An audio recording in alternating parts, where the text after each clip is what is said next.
Hello, lovely sewing friends. I hope you guys are doing well. I wanted to talk to you guys today about how I got into sewing and a little reintroduction of myself, because I've now been doing YouTube for nearly a year. So that's been fun, but also a really big learning curve for me. So if you stuck with me this far, thank you. And in the meantime, I'm also going to show you. Okay, so I finished some of the whales in this bag that I'm going to show you guys now. So literally, it is full of whales in here. And now each whale, like this one here, right? I've still got to finish them off by just sewing them up. But like this one here, right? I then have the matching dress for.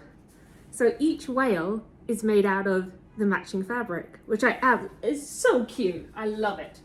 And then like this one here, you get the gist. But you know what I mean? So that's been something I've been working on. Those are my most recent projects. I've got a whole bunch of Christmas sewing going on. What else have I been sewing? Lots of these kind of shopping bag style types of bags.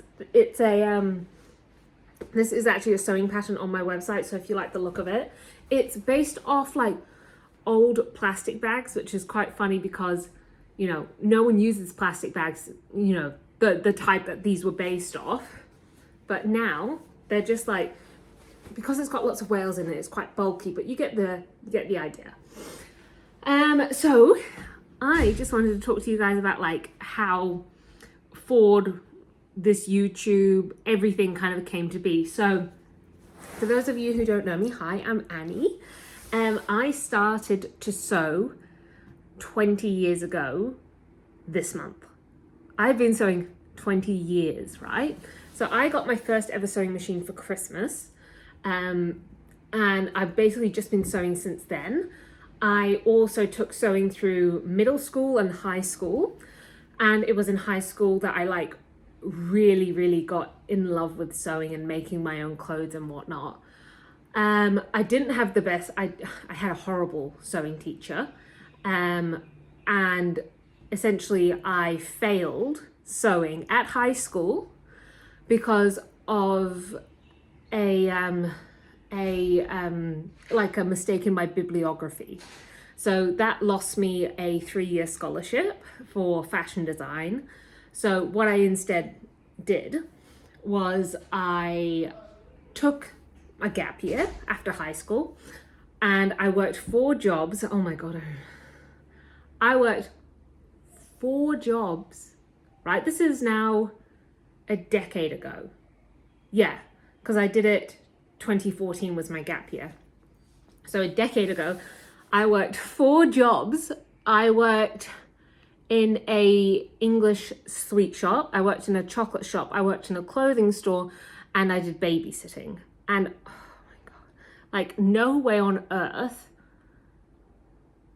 would I ever consider doing that now, because the amount of energy it took from me was immaculate.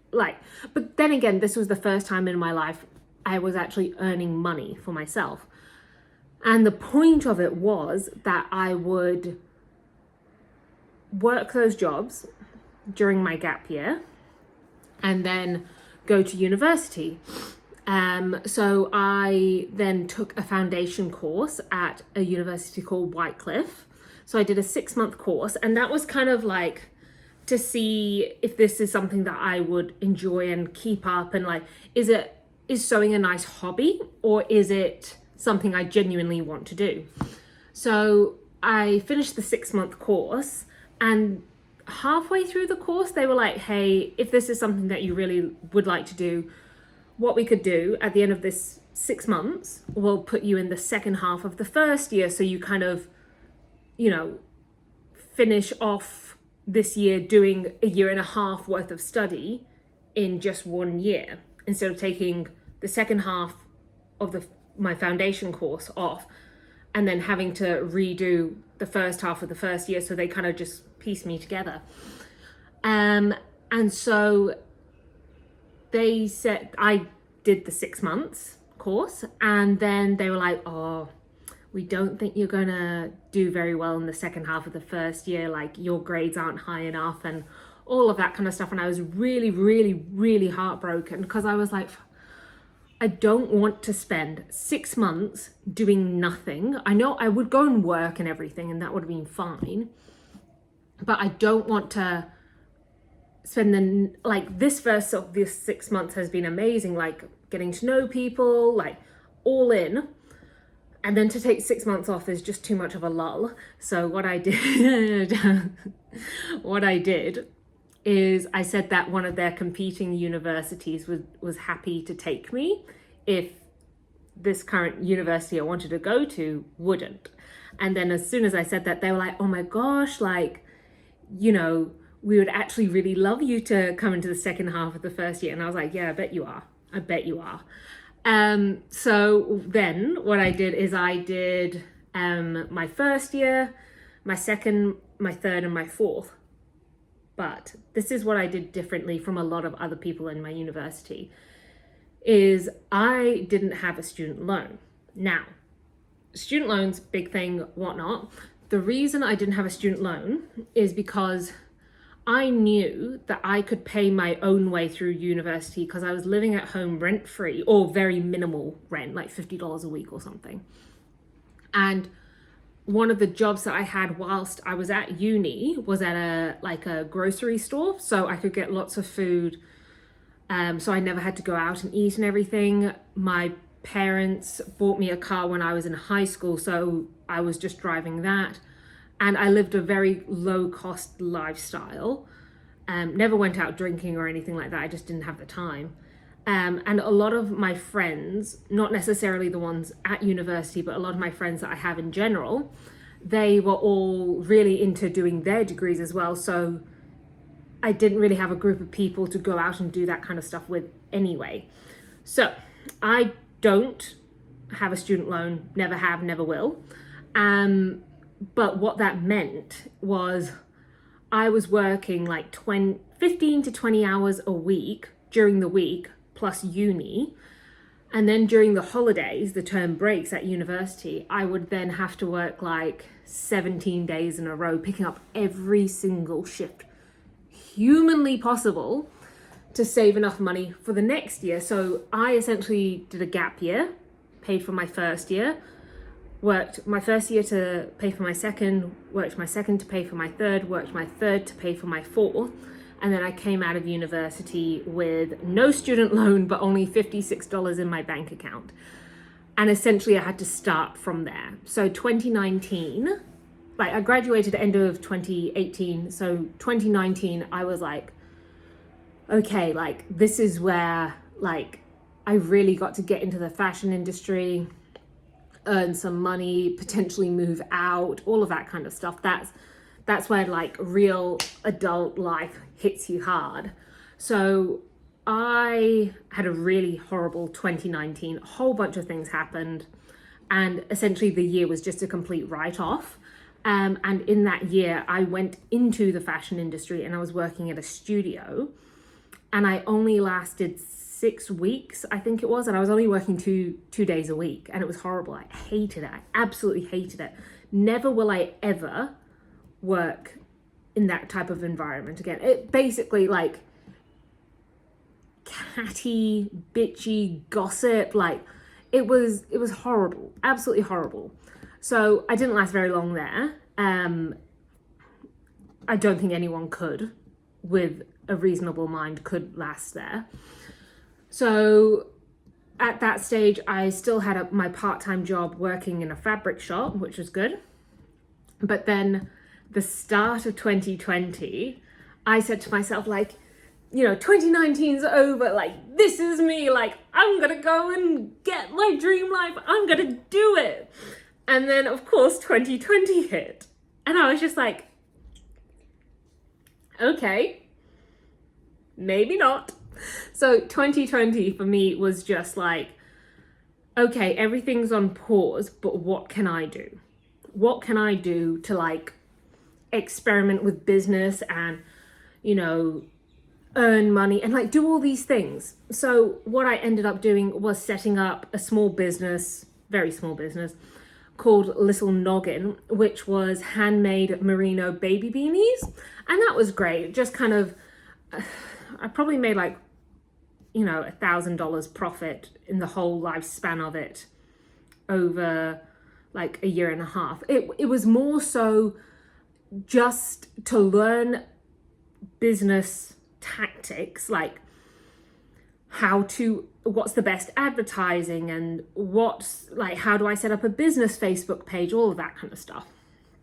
And then it just gave me a product because I didn't know what exactly I wanted Ford wardrobe to be at that stage. Did I want to do pre-made garments? Did I want to do like seamstressing? Like what was it going to be? And then I also in 2020 picked up sewing for a New Zealand designer called My Keeper. So I did a lot of sewing for her when we were out of the lockdowns. So that was brilliant. It provided me with an extra income. She paid me very, very well. I was immensely grateful to her. And we became really great friends over that. And then I moved into my own apartment, like 2021 is when I moved into my own apartment, and I left working at the fabric shop because I was basically told like, you can't do your own sewing patterns and work here. It's conflict of interest. No problem. I'm going to go then. So I left there, and then I decided to start doing my own patterns. The first of which was bucket hats. And I've been wearing these for so many years now. Speaking of, I actually, so I've got this ochre one with the Liberty lining, and then I've got my ochre and Liberty whale. So that's that one. And then I've got this one here. So that's my that's the other bucket hat, and there's my whale. So, then I launched my bucket hat pattern, and keeping in mind, I actually had my website a year before I ever launched my first ever sewing pattern. Like, I just always knew that Ford wardrobe was going to be something to grow into. It wasn't going to be a one-hit wonder. It wasn't going to be successful overnight. It had to be something I had to grow into. So just having the things there ready to go was a lot easier for me to be working on, rather than say to myself like, oh, when I'm ready, I'm going to launch 10 things at once. Never works like that for me. So then I launched my first sewing pattern. I was doing sewing for My Keeper, all was good. And I was living alone in my own little apartment up till 2022.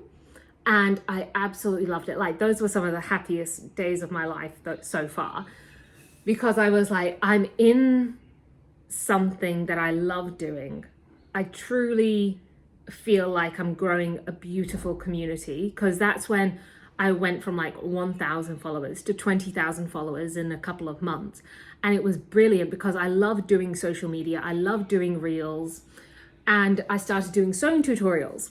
So then it came, like, I found my niche in the sewing community. And then I decided to move to Melbourne, which is where I am currently now. So I moved to Melbourne. It took me a while to like set up my life, and I think that was a bit of a shock, because I thought I would kind of like slip right in and I'll be totally fine. And no, it like took time. I had to like get all my paperwork done. It took a while. And that I found the most frustrating, because it was like, I want to keep the momentum of Ford going, and I feel like life admin of moving country was just getting in the way. So then start of 2023, I was like, okay, I love this. I'm going to do this for the rest of my life. I need to go full in. I need to do it, and I need to do it properly, and this needs to be it. And that is 2023 is when I had that huge rise of followers. I went from 20,000 to 750,000 in 10 months. And, you know, I realized I had the audience for sewing, but I didn't really have like the foundation of Ford set up as much as I would have liked it to have been. And I think that's one of the misconceptions about having a massive following, because yes, I have a massive following and it's great and there's so many people in there and there's lots of opportunities there. But, you know, if you have a slow, gradual growth, you as a person can adapt to it more gradually. Also your business, so I sell online digital products and sewing patterns. Speaking of, this sewing top pattern is now on my website. It's a basic t-shirt, unisex as well. Amazing, I love it. All my t-shirts are gonna be this now, all the time. Christmas presents, I'm doing a whole bunch for Christmas presents as well. So yeah, like Annie had to get to terms with the mental,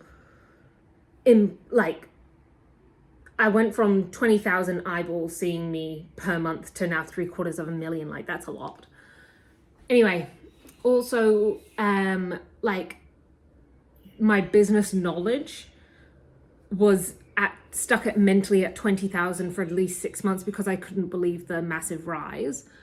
And then I found I was getting attached to a number, and my emotion would fluctuate with that number, which is never good. I've learned to manage it now, which is all good.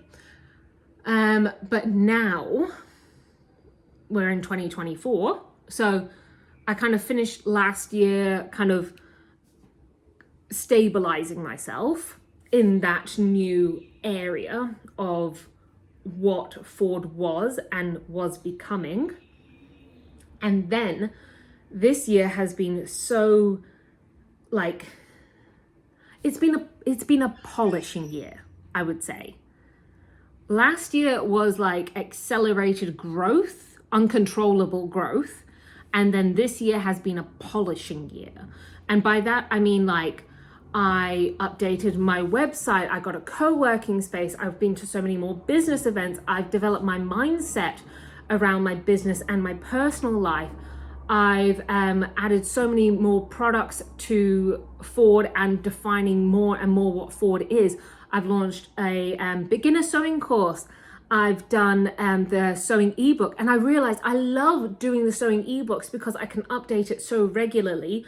I love developing patterns, and I love doing tutorials and tips and tricks, and, like, you know, I feel like this year has allowed me to go, cool, last year mindset was something that was kind of linked to external sources, whereas this year I've gone, okay, what do I enjoy doing?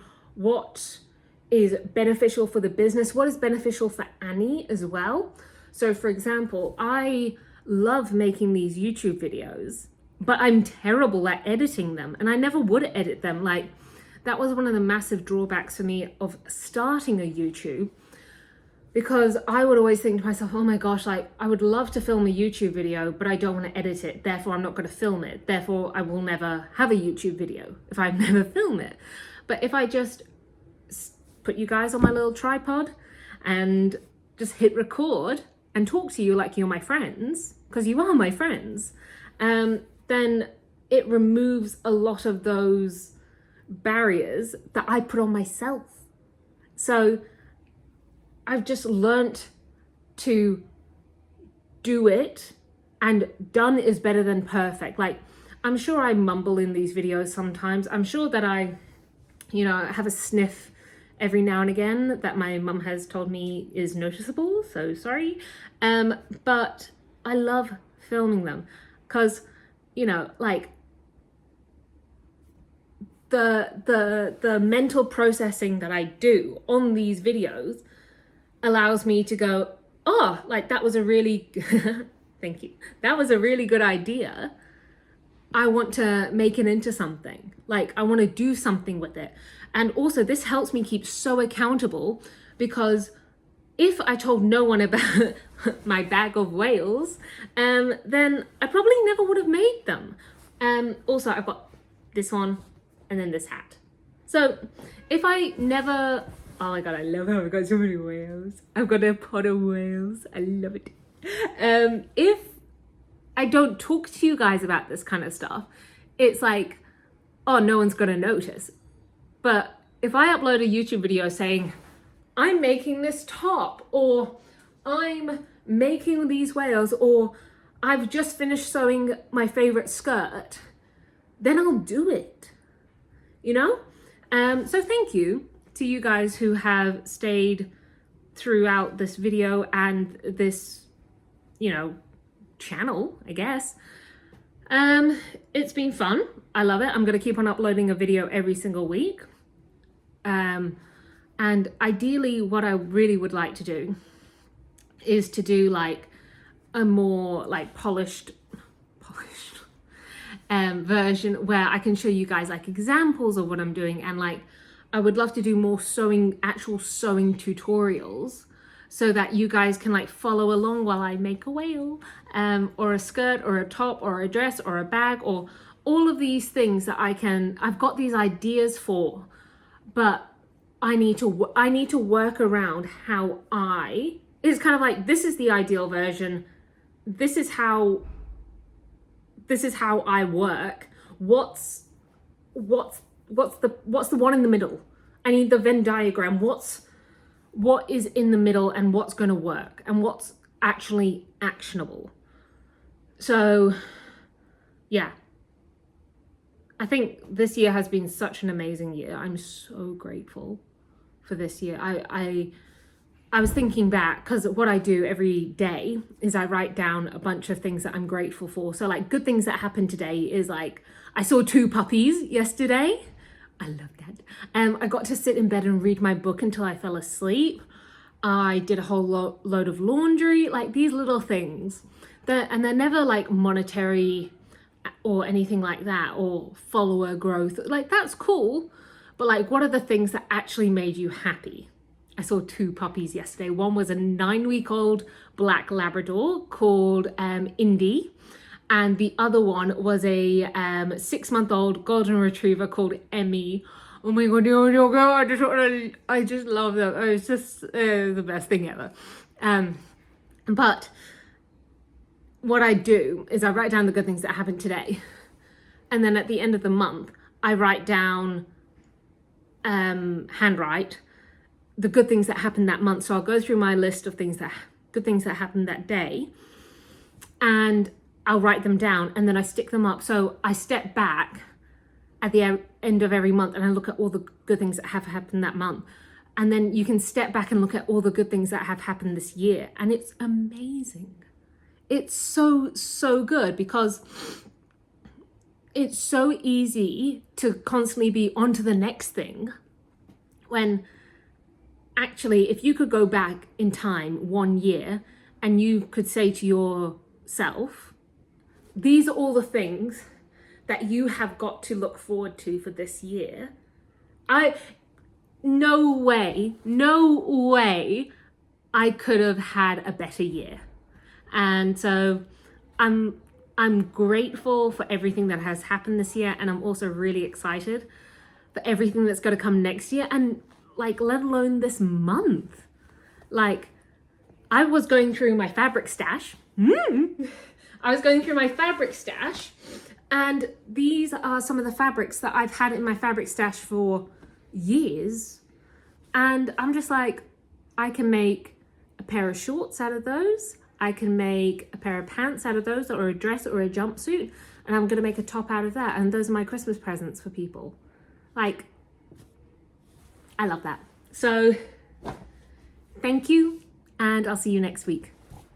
Bye bye.